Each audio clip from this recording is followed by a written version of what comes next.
اس تحفظ ختم نبوت کا یہ سالانہ روحانی اصلاحی تربیتی رونق فقید المثال اجتماع میں اور کانفرنس میں ہم اور آپ جمع ہیں۔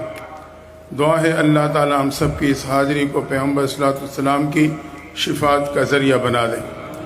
حضرت امیر مرکزیہ دامت برکاتہ العالیہ اور تمام اکابرین اسٹیج پہ تشریف فرما ہیں۔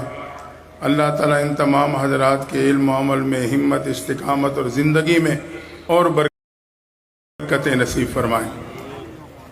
میں انتہائی اختصار کے ساتھ اپنے وقت کی پابندی کرتے ہوئے کچھ باتیں آپ کے سامنے رکھوں گا۔ پہلی بات تو یہ کہ ختم نبوت، عقیدہ ختم نبوت کے ساتھ ہمارا اور آپ کا تعلق یہ عقیدت کا نہیں بلکہ یہ عقیدے کا تعلق ہے۔ یہ میرے اور آپ کے عقیدے کی بنیاد ہے۔ اللہ نے حضرت آدم علیہ السلام سے نبوت کا سلسلہ شروع کیا اور پیغمبر علیہ السلام پہ مکمل فرما دیا۔ جیسے کہ رات کو آسمان کے تارے اور چاند اپنی روشنی سے کائنات کو روشن کرتے ہیں، لیکن جب صبح طلوع آفتاب ہوتا ہے تو یہ روشنی ہر اعتبار سے مکمل ہو جاتی۔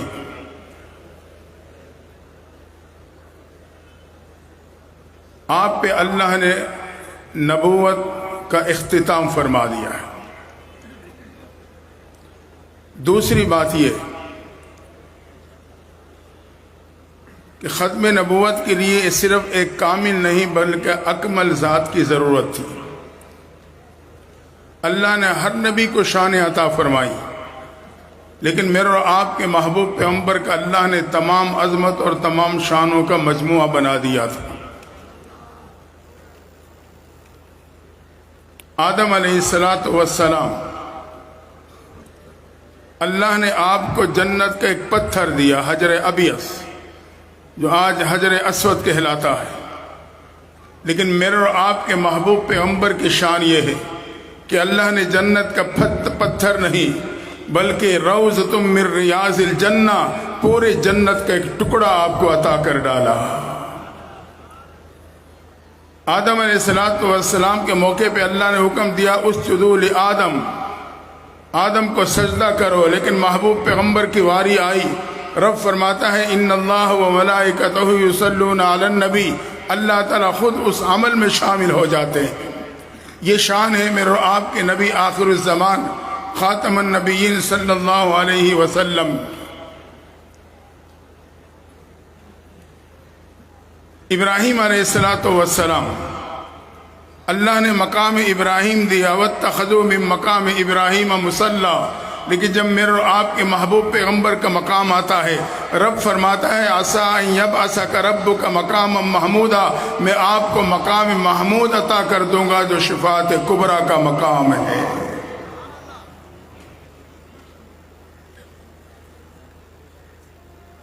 موسیٰ علیہ السلام، شان یہ ہے کہ پتھر پہ لاٹھی ماری، اللہ نے 12 چشمے جاری کر دیے، لیکن میرے اور آپ کے محبوب پیغمبر کو اللہ نے کیا مقام اور شان عطا فرمائی کہ اللہ نے آپ کے 5 انگلیوں مبارک سے پانی کے چشمے جاری کروا دیے تھے۔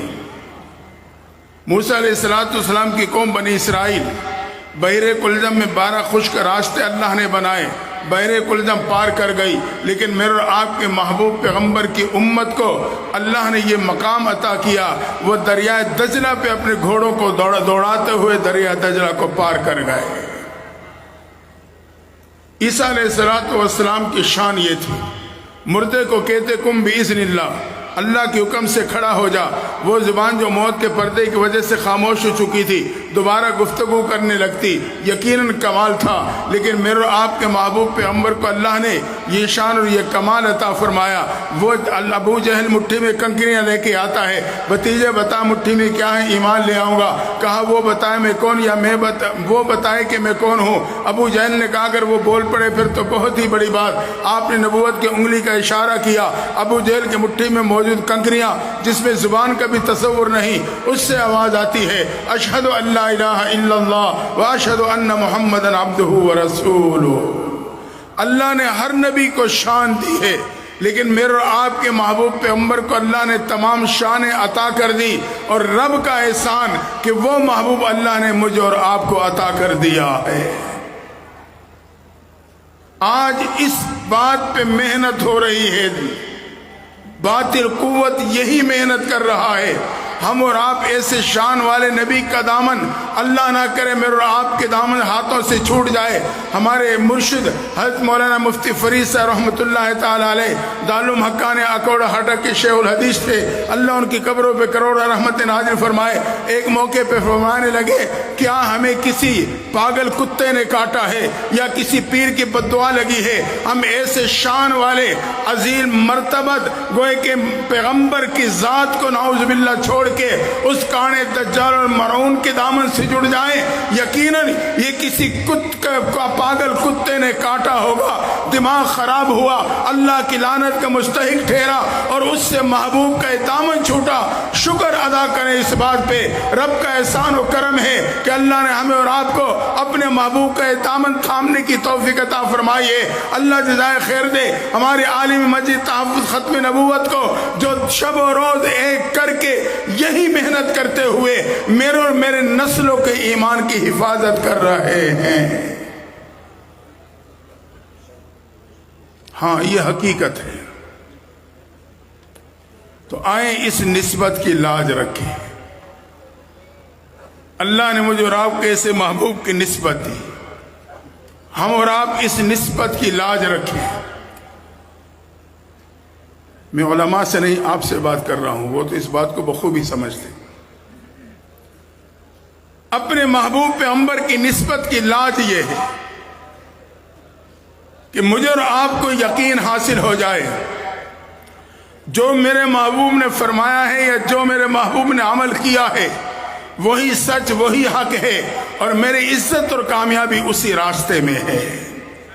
معراج کی رات سے واپسی پہ محبوب پیغمبر نے واقعہ بیان کیا، ابو جہل جو اپنے کان لگائے پھرتا تھا، بات اس تک پہنچی، وہ فوراً گھر سے نکلا، ابو بکر کے دروازے پہ دستک ہوئی، ابو بکر آئے، ابو جہل کیسے آنا ہوا؟ ایک بات پوچھنے آیا ہوں۔ پوچھو کیا بات ہے؟ یہ بتاؤ، اگر کوئی شخص یہ دعویٰ کرے میں رات کے کچھ حصے میں ساتوں آسمانوں سے ہوتا ہوا جنت و جہنم کو معائنہ کر کے واپس بھی آ گیا ہوں، تسلیم کرو گے؟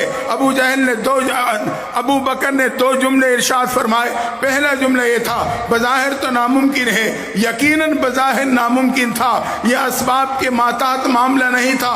دوسرا جملہ یہ تھا، میرے عقل میں یہ بات نہیں آتی، جہاں عقل کی انتہا ہوتی ہے وہاں سے وحی کی ابتدا ہوتی ہے، وحی کا معاملہ عقل میں نہیں آ سکتا۔ لیکن ابو جہل سمجھا کہ جواب میرے مزاج کے مطابق آ رہا ہے، جھوم کے کہنے لگا، ابو بکر پھر سن، تیرے یار نے آج یہی دعویٰ کیا ہے، یہ سننا تھا۔ ابو بکر نے کہا، اگر میرے یار کا دعویٰ ہے میں بغیر کسی شک و شبہ کے اس کی تصدیق کرتا ہوں۔ یہ ہے نسبت کی لاج، یہ ہے نسبت کی لاج۔ میری عقل مانے یا نہ مانے، میری نظر کچھ دیکھے، لیکن جب میرے محبوب کا پیغمبر، میرے محبوب کا فرمان ہے، وہی سچ، وہی حق ہے، میرے اور آپ کی عزت اور کامیابی اسی میں ہے۔ اور آخری بات عرض کر دوں، اللہ نے کسی امت کو ایسے نبی نہیں دیے جو اللہ مجھے اور آپ کو عطا فرمائے۔ کوئی نبی اپنی امت کے لیے اتنا نہیں رویا جتنے محبوب پیغمبر میرے اور آپ کے لیے روئے ہیں۔ آپ اپنی بیٹیوں کے لیے اتنا نہیں روئے جتنا اپنے امتی کے لیے روئے ہیں۔ میرے اور آپ کی ایمان کا حق بنتا ہے، ہم تحفظ ناموس رسالت، عقیدہ ختم نبوت کے لیے اپنی صلاحیتیں، اپنے اوقات، اپنی زندگی اسی کام کے لیے وقف کر دیں، اور 2-4 دن نہیں، اسے اپنی پوری زندگی کا وظیفہ بنا لیں۔ ایک موقع پہ جبریل امین آئے، آپ نے دیکھا، فرمایا جبریل چہرے پہ پریشانی کے آثار ہیں، کیا بات؟ جبریل خاموش، دوبارہ پوچھا، پھر خاموش۔ جانتے تھے کہ محبوب امت کے لیے کتنے حریص ہیں، بے قرار اور پریشان ہو جاتے ہیں۔ تیسری دفعہ پوچھا جبریل وہ چہرہ لے کے نہیں آئے جو پہلے لے کے آتے تھے۔ اب جبریل امین نے لڑکھڑاتی زبان سے عرض کر دی اللہ کے نبی صلی اللہ علیہ وسلم آج اللہ نے مجھے آپ کے پاس بھیجنے سے پہلے جہنم کو معائنہ کروایا ہے۔ محبوب متوجہ ہو گئے، فرمایا جبریل بتاؤ جہنم میں کیا دیکھا اور کیا پایا؟ جبریل امین نے کہا میں نے جہنم کو دیکھا، اللہ نے 7 حصوں پہ مشتمل کر رکھا ہے۔ سب سے نیچے والے حصے میں منافقین کو ڈال دیا، اس سے اوپر والے حصے میں مشرکین کو ڈال دیا، اس سے اوپر والے حصے میں آتش پرست اور اس سے اوپر والے حصے میں سورج کو پوجنے والوں کو ڈال دیا ہے۔ اس سے اوپر والے حصے میں میں نے عیسائیوں کو یہودیوں کو پایا اور اس سے اوپر والے حصے میں عیسائیوں کو پایا ہے۔ یہ کہا جبریل خاموش ہو گئے۔ آپ نے فرمایا جبریل جواب مکمل نہیں ہوا، بتاؤ جہنم کے سب سے اوپر والے حصے میں کون ہے؟ جبریل امین نے کہا محبوب جہنم کے سب سے آخری اوپر والے حصے میں اللہ نے آپ کی امت کے گناہگاروں کو ڈال دیا ہے۔ یہ سننا تھا۔ نبوت کے چہرے کا رنگ زرد ہو گیا، بے قرار اور پریشان ہوئے۔ جبریل امین تو چلے گئے، آپ حجرے کی خلوتوں کی طرف بڑھے، حجرے میں جا کے رب کے در پہ جھکے۔ یا ربی امتی یا ربی امتی کے صداؤں سے حجرے کی فضا گونج جاتی ہے۔ اللہ میرے امت کو جہنم سے بچا لینا، میرے امت کو جہنم کے ایندھن نہ بنانا۔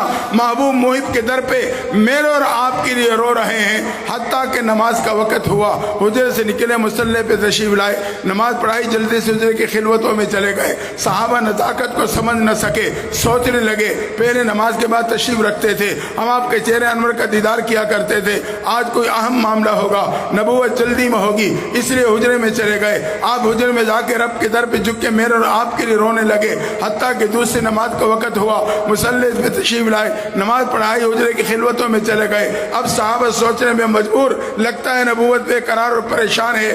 آپ رب کے در پہ جھک کر پھر میرے اور آپ کے لیے زارو قطار رو رہے ہیں، یہاں تک کہ تیسری نماز کا وقت ہوا، حجرے سے نکلے، مصلی پہ تشریف لائے۔ صحابہ پہلے سے متوجہ تھے، صحابہ نے دیکھ لیا چہرے انور کا رنگ زرد ہے، آنکھوں مبارک میں آنسو تیر رہے ہیں، جان گئے نبوت غمزدہ بے قرار ہے، ہمت نہیں آگے بڑھ کے پوچھا جا سکے۔ پہلا دن گزرا، دوسرا دن گزرا، جب تیسرا دن آیا صحابہ سے برداشت نہ ہوا، آخرکار صدیق اکبر آگے بڑھے، حجرے کے دروازے پہ پہنچ کے سلام پیش کیا، السلام علیکم لبیک یا رسول اللہ، محبوب آپ کے پہ سلام ہو، میں آپ کی خدمت میں حاضر۔ مقصد یہ تھا اندر جانے کی اجازت مل جائے گی، میں نبوت سے پریشانی کی وجہ معلوم کر سکوں گا، لیکن وہ صدیق اکبر حجرے پہ کھڑے انتظار کرتے رہے۔ کون صدیق؟ جس نے صحابہ کی جھرمٹ میں زبان نبوت سے جنت کی بشارتیں سنی۔ ایک موقع پہ صحابہ کا مجمع ہے، محبوب پیغمبر نے اچانک سوال کر دیا، صحابہ یہ بتاؤ تمہارے میں آج کون روزے کی حالت میں ہے؟ مجمع خاموش ہے۔ صدیق اکبر کھڑے ہو گئے، محبوب روزے کی حالت میں۔ آپ نے دوسرا سوال کیا، صحابہ کون ہے جو بیمار کی بیمار پرسی کر کے چلا ہو؟ مجمع خاموش، صدیق اکبر کھڑے، محبوب بیمار کی بیمار پرسی کر کے چلا۔ تیسرا سوال کیا، صحابہ کون ہے جو ضرورت مند کی ضرورت پوری کر کے آیا ہو؟ مجمع پہ سکتہ تاری، صرف صدیق اکبر کھڑے۔ چوتھا سوال کیا، صحابہ کون ہے جو جنازے میں شریک ہو کے آیا ہو؟ نکاح نبوت نے وہی منظر دیکھا، مجمع خاموش، تن تنہا صدیق اکبر کھڑے ہیں۔ اب آپ نے فرمایا میرے صحابہ، مجھے اس ذات کی قسم جس کے قبضے قدرت میں میری جان ہے، جس میں یہ چاروں صفات موجود ہیں، میں محمد اسے جنت کی ضمانت دیتا ہوں۔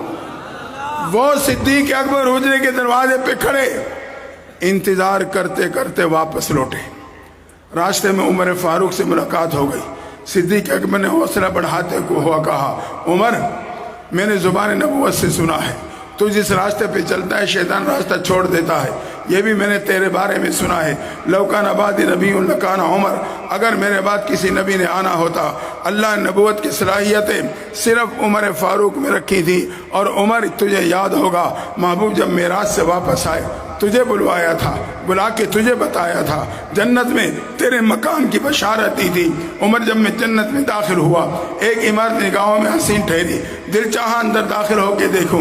جبریل امین سے پوچھ لیا عمارت کس کے لیے رب نے بنائی؟ مجھے بتلایا آپ کے غلام عمر فاروق کے لیے بنائی ہے۔ عمر تیرا نام سنا، تیرے غیرت سامنے آ گئی، قدموں کو داخل ہونے سے روک لیا۔ صدیق اکبر نے کہا عمر اس وقت تو رو پڑا تھا، آنکھوں میں آنسو، زبان پہ جملہ تھا، محبوب آپ داخل ہوتے تو میری سعادت کی بات تھی۔ فرمایا عمر آپ جائیں، آپ کو حجرے میں جانے کی اجازت مل جائے گی۔ حضرت عمر نے حوصلہ پکڑا، حجرے کے دروازے پہ پہنچ کے سلام پیش کیا، ایک مرتبہ، دو مرتبہ، تین مرتبہ، انتظار کرتے کرتے آخرکار واپس لوٹے. راستے میں سلمان سے فارسی سے ملاقات ہو گئی. صدیق اکبر کا انداز اپنایا. کہا سلمان ایران سے چلا تھا, مجوسی کا بیٹا تھا, آتش پرست تھا, محبوب کے قدموں میں پہنچا, محبوب کے دامن سے جڑا, محبوب نے تجھے اپنے غلامی میں قبول کر لیا. ہاں تجھے محبوب نے گوئے کہ عزت و عظمتیں عطا فرمائی. فرمائے سلمان آپ جائیں, آپ کے اندر جانے کی اجازت مل جائے گی. سلمان فارسی نے حوصلہ لیا, حجرے کے دروازے پہ پہنچے, سلام پیش کر کے انتظار کرتے کرتے وہ بھی واپس لوٹے. راستے میں اپنے آپ سے مخاطب ہیں. سلمان ایسی شخصیت کے پاس جائے گا جس کو انکار نہیں ہو سکے گا. پہنچے اماں فاطمہ الزہرا کی خدمت میں, پردے میں دعا سلام کے بعد کہا اماں جان صاحبہ 3 دن سے تڑپ رہے ہیں, بے قرار اور پریشان ہیں. ہاں آپ حجرے کے دروازے پہ جائیں, آپ کو اندر جانے کی اجازت مل جائے گی. حوصلہ دیتے ہوئے کہا اماں جان ایک دن مسجد میں نبی میں صحابہ کا مجمع تھا. محبوب پیغمبر نے ایک سوال اٹھایا تھا, صحابہ مجھے یہ بتاؤ نیک عورت کی نشانی کیا ہوتی ہے؟ ہر صحابی کھڑا ہوتا, اپنے انداز سے بات کرتا, بیٹھ جاتا. میں نے دیکھا حضرت علی اٹھے, حجرے میں آپ کے پاس تشریف لائے, واپس آ کے بیٹھ گئے, اپنی واری پہ اٹھ کے کہنے لگے محبوب نیک عورت کی نشانی یہ ہے, نہ اس نے کسی غیر محرم کو دیکھا, نہ اس کو کسی غیر محرم نے دیکھا. فرمایا اماں جان جب یہ جملہ حضرت علی نے کہا, نگاہ نبوت محبت بھرے انداز سے علی کے چہرے پہ جم گئی. محبوب کے چہرے پہ مسکراہٹ ہے. حضرت علی جان گئے جملہ آپ کو پسند آیا. کہنے لگے محبوب یہ جملہ میرا نہیں, مجھے فاطمہ الزہرا نے بتلایا ہے. اس وقت زبان نبوت پہ یہ کلمات تھے, علی فاطمہ تو بذات منی, فاطمہ کیا کہنا, وہ تو میرے جگر کا ٹکڑا ہے. اماں جان آپ جائیں, آپ کو اجازت مل جائے گی. حضرت فاطمہ الزہرا حجرے کے دروازے پہ سلام پیش کیا. محبوب نے سنا, لختی جگر آ گئی, بے قرار اور پریشان ہے, اندر آنے کی اجازت دے دی. آپ آگے بڑھ کے محبوب کے قریب جا کے بیٹھے, نگاہوں کو چہرے انور کے ڈانٹ کے کہنے لگی ابا جان کیا بات ہے؟ چہرے کا رنگ زرد ہے, آنکھوں میں آنسو تیر رہے ہیں, صحابہ 3 دن سے تڑپ رہے ہیں, معاملہ کیا ہے؟ محبوب پیغمبر تڑپ گئے. کہا لختی جگر تجھے کیا بتلاؤں؟ 3 دن قبل جبریل امین آئے تھے, انہوں نے فرمایا ہے اللہ نے میرے امت کے گناہ گاروں کو جہنم میں ڈال دیا ہے. جب سے میں نے یہ فیصلہ سنا میں بے قرار اور پریشان ہوں, رب کے در پہ پڑا, رب کو امت کے حق میں منا رہا ہوں. یہ کہا محبوب پھر سطح میں چلے گئے. یا رب امتی, یا رب امتی کی صدائیں بلند ہونے لگی, رحمت جوش میں آتی ہے. جبریل امین آئے, محبوب اللہ سلام دے رہا ہے, ساتھ ہی پیغام دے رہا ہے وَلَسَوْفَ يُؤْتِيكَ رَبُّكَ فَتَرْضَىٰ. محبوب سر اٹھائیے, ان قریب اتنا دوں گا کہ آپ میرے سے راضی ہو جائیں گے. یہ کہا جبریل چلے گئے. آپ نے سجدے سے سر مبارک اٹھایا, لختی جگر کے طرف متوجہ ہوئے. فرمایا فاطمہ مبارک ہو, اللہ نے مہربانی کا معاملہ فرما دیا. اللہ نے میرے سے وعدہ کر لیا ہے میں قیامت کے دن اتنا دوں گا کہ آپ راضی ہو جائیں گے. فاطمہ گواہ ہو جانا, میں اللہ سے اس وقت تک راضی نہیں ہوں گا جب تک وہ میرے امت کے آخری فرد کو جنت میں داخل نہیں کر دے گا. دوستو اللہ نے مجھے اور آپ کو ایسے مہربان اور عظیم پیغمبر عطا فرمائے ہیں. آج اگر یہ ختم نبوت کا کام میں نے چھوڑ دیا, حقیقت یہ اپنے موثر انسانیت کے ساتھ وفا نہیں جفا ہے. آئے محبوب کے دامن سے جڑے رہیں, اس کام کے ساتھ لگے رہیں. یہی کام میرے اور آپ کے لیے قیامت کے دن محبوب کی معیت و شفاعت کا ذریعہ ہے. دعائیں اللہ تعالی ہم سب کو تاحیات اسی کام کے ساتھ جوڑ کے رکھے. اللہ تعالی اس کانفرنس کو پوری دنیا عالم اسلام میں اس عقیدے کے تحفظ کا ذریعہ بنا.